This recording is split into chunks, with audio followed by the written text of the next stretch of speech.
Hi guys, welcome back to my YouTube channel मीठे गोली।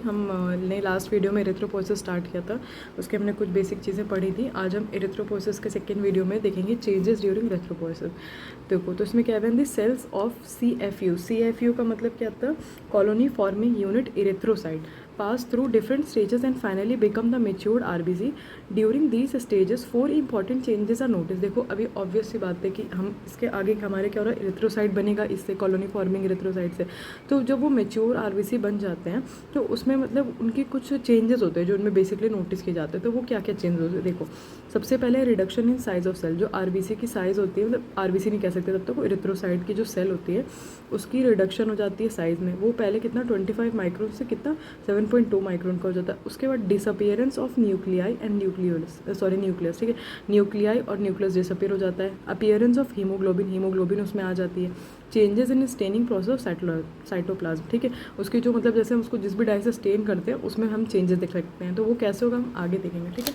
अब देखो, इसमें क्या stages of erythropoiesis, various stages between CFUE और फिर से मैं बता दूं क्या है, colony forming unit erythrocyte and matured RBCs। आज जो स्टेजेस हैं अब वो देखो क्या क्या होती है। सबसे पहला होता है क्या, प्रो इरिथ्रोब्लास्ट, दूसरा है अर्ली नॉर्मोब्लास्ट, उसके बाद है intermediate normoblast, late normoblast, reticulocyte और मेच्योर्ड इरिथ्रोसाइट, ठीक है। ये 6 स्टेजेस होती हैं जो कि कॉलोनी फॉर्मिंग इरिथ्रोसाइट से मेच्योर्ड RBC बनने के बीच में आती हैं, ठीक है। अब इनको हम डिटेल्स में देखते हैं। देखो, तो ये इसका एक चार्ट है, ठीक। इसमें सबसे पहले हम लिखते हैं स्टेज, फिर इसका डायमीटर लिखते हैं माइक्रोमीटर में, उसके बाद न्यूक्लियस, उसके बाद इसकी स्टेनिंग प्रॉपर्टी, उसके इंपॉर्टेंट इवेंट्स क्या होते हैं, ठीक है। तो देखो, सबसे पहले क्या था, प्रो इरिथ्रोब्लास्ट, ठीक। उसका कितना होगा 20 इसका डायमीटर होगा, और ये ऊपर ही लिख दिया यूनिट किस में होगा, तो फिर बार बार मैं नहीं बोलूँगी, ठीक है। ये 20 होगा। उसका न्यूक्लियस में क्या होगा, इसके पास 2 या फिर उससे ज़्यादा भी न्यूक्लियस हो सकते हैं। और जो और क्या होता है इसमें, क्रोमेटिन नेटवर्क प्रेजेंट होगा। क्रोमेटिन मतलब क्रोमेटिन नेटवर्क कैसा होता है, जैसे मैश की फॉर्म में होता है ना न्यूक्लियस के अंदर, तो इसको क्रोमेटिन नेटवर्क प्रेजेंट होगा। इसकी जो स्टेनिंग प्रॉपर्टी होती है वो कैसी होती है, बेसोफिलिक होगी। इसमें इंपॉर्टेंट इवेंट क्या हो रहा होगा इस स्टेज में, इस स्टेज आखिर ये स्टेजेस है ना, तो इसमें कुछ इवेंट्स चल रहे होंगे। तो इस स्टेज में क्या होता है, सिंथेसिस ऑफ हीमोग्लोबिन स्टार्ट हो जाती है। उसके बाद सेकेंड स्टेज है अर्ली नॉर्मोब्लास्ट। इसमें इसका डायमीटर कितना 15। यहाँ पे नो न्यूक्लियाई, मतलब इसमें यहाँ पे एक भी न्यूक्लियाई नहीं होती इस स्टेज में। और क्या होता है, जो डेंस क्रोमेटिन नेटवर्क, वो मतलब क्रोमेटिन नेटवर्क डेंस होना शुरू हो जाता है। इस स्टेज में स्टेनिंग प्रॉपर्टी बेसोफिलिक की रहती है, और जो न्यूक्लियाई होती है वो डिसअपियर, न्यूक्लियाई डिसअपियर होने लगती है, न्यूक्लियस नहीं, न्यूक्लियाइज डिसअपियर हो जाती हैं। उसके बाद इंटरमीडिएट नॉर्मोब्लास्ट स्टेज है, उसमें डायमीटर होता है 10 से 12। उसके बाद further condensation of chromatin metal, और क्रोमेटिन मेटल और कंडेंस होने लगता है। और इस स्टेज का स्टेनिंग प्रॉपर्टी में हम क्या कहते हैं, पॉलीक्रोमेटिक होता है, ठीक है। और इसमें क्या होता है, हीमोग्लोबिन स्टार्ट्स अपीयरिंग, ठीक। हीमोग्लोबिन वापस मतलब वहाँ पे तो सिंथेसिस हुआ था, बट अब यहाँ पे हमें दिखने भी लगता है।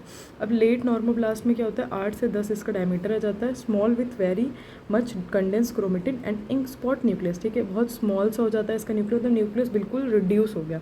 कितना रिड्यूस हो गया कि इंक स्पॉट, मतलब एक ऐसा न्यूक्लियस हो गया, ठीक है। और इसका जो क्रोमेटिन है बहुत ज़्यादा कंडेंस हो चुका होता है, न्यूक्लियस एक इंक स्पॉट जैसा दिखने लगता है। इसमें मतलब स्टेनिंग प्रॉपर्टी कैसी होती है, एसिडोफिलिक। इसमें nucleus disappears by by nucleus disappears हो जाता है बाई पाइकोनोसिस, ठीक है। पाइकोनोसिस की वजह से न्यूक्लियस डिसअपियर हो गया। उसके बाद क्या है, रेटिकुलोसाइट के अपने डायमीटर कितना बचा, 7 to 7.5। इसमें न्यूक्लियस एब्सेंट हो जाता है, न्यूक्लियस की कहानी खत्म हो गई, पहले इंक स्पॉट था अब खत्म। उसके बाद बेसोफिलिक इसकी स्टेनिंग होती है। इसमें क्या होता है, रेटिकुलम इज फॉर्म्ड, उसका सेल एंटर्स द कैपिलरी। अब रेटिकुलम बन जाता है और सेल इतनी छोटी हुई होती है कि वो कैपिलरी में भी आसानी से घुस जाती है, ठीक है। तो जहाँ वो बन रही होती है वहाँ से वो कैपिलरी में चली जाती है। उसके बाद स्टेज आती है मेच्योर्ड RBC। इसका डायमीटर 7.2 माइक्रोन होता है, एब्सेंट होता है इसमें न्यूक्लियस। इसकी स्टेनिंग प्रॉपर्टी एसिडोफिलिक होती है। रेटिकुलम भी डिसअपियर हो जाता है और सेल बिकेम कॉन्केव। अब रेटिकुलम डिसअपियर हो गया और जो इसकी एक आइडियल शेप होती है, कॉन्केव RBC होती है हमारी, तो वो कॉन्केव हो जाती है, ठीक है। उसके बाद यहाँ पे देखो क्या factors necessary for erythropoiesis. 3 factors होते हैं बेसिकली, एक स्टिमुलेटिंग फैक्टर होता है, दूसरा मेच्योरिंग फैक्टर होता है, उसका तीसरा होता है factors necessary for haemoglobin formation, ठीक है। तो देखो, स्टिमुलेटिंग फैक्टर क्या, हाइपोक्सिया, ठीक। हाइपोक्सिया की कंडीशन हो गई, ठीक। किसी में हाइपोक्सिया हो गया तो क्या होगा, आरबीसी की ज़रूरत बढ़ जाएगी एकदम से, तो हाइपोक्सिया। इरिथ्रोपोइटिन एक हार्मोन होती है, ठीक है, जो इरिथ्रोपोइटिन का सिक्रेशन होगा तो ऑब्वियसली बात है कि इरिथ्रोपोइसिस बढ़ेगी।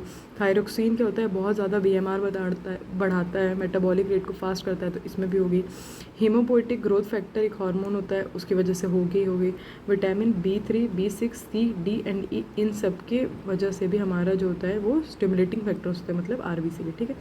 मैच्योरेशन फैक्टर 3 होते हैं। एक विटामिन B12, बिना विटामिन B12 के आरबीसी मैच्योर नहीं होती। ये ऐसा क्यों होता है ये हम आगे के वीडियोज़ में देखेंगे, अभी के लिए हमें ये याद कर लेना है, ठीक है। इंट्रेंसिक फैक्टर के बिना बनी होती है, और फॉलिक एसिड, अगर ये तीनों की कमी हो जाती है तो ये अलग अलग टाइप के एनीमियाज कॉज करते हैं, ठीक है। अगर इन तीनों में से किसी की भी कमी हो गई तो कोई इंसान एनीमिक हो जाता है, ठीक है, क्योंकि इन तीनों का अपना अपना रोल है, वो हम उसके मतलब डिटेल्स में देखेंगे, ठीक है। उसके बाद क्या फैक्टर्स नेसेसरी फॉर मतलब हमारे हीमोग्लोबिन फॉर्मेशन में क्या क्या फैक्टर्स थे। एक तो था फर्स्ट क्लास प्रोटीन और अमाइनो एसिड, आयरन चाहिए, कॉपर चाहिए, कोबाल्ट, निकल, vitamin C, B2, B3 and B6, ये सब इंपॉर्टेंट रखते हैं, ठीक है। तो यहाँ पे एक इरेथ्रोपोइसिस का मैंने शॉर्ट वीडियो बनाया था, जिसमें कि मतलब आपका ये अगर कभी भी इरेथ्रोपोइसिस पे क्वेश्चन आएगा या फिर उसके फैक्टर्स हैं, मतलब इंपॉर्टेंट फैक्टर्स हैं, उनके स्टेजेस पूछेगा, तो आप इतना लिख देंगे तो सफिशिएंट है, ठीक है। प्लीज़ मेरी वीडियोज़ को लाइक करें और मेरे चैनल को सब्सक्राइब करें। Thank you.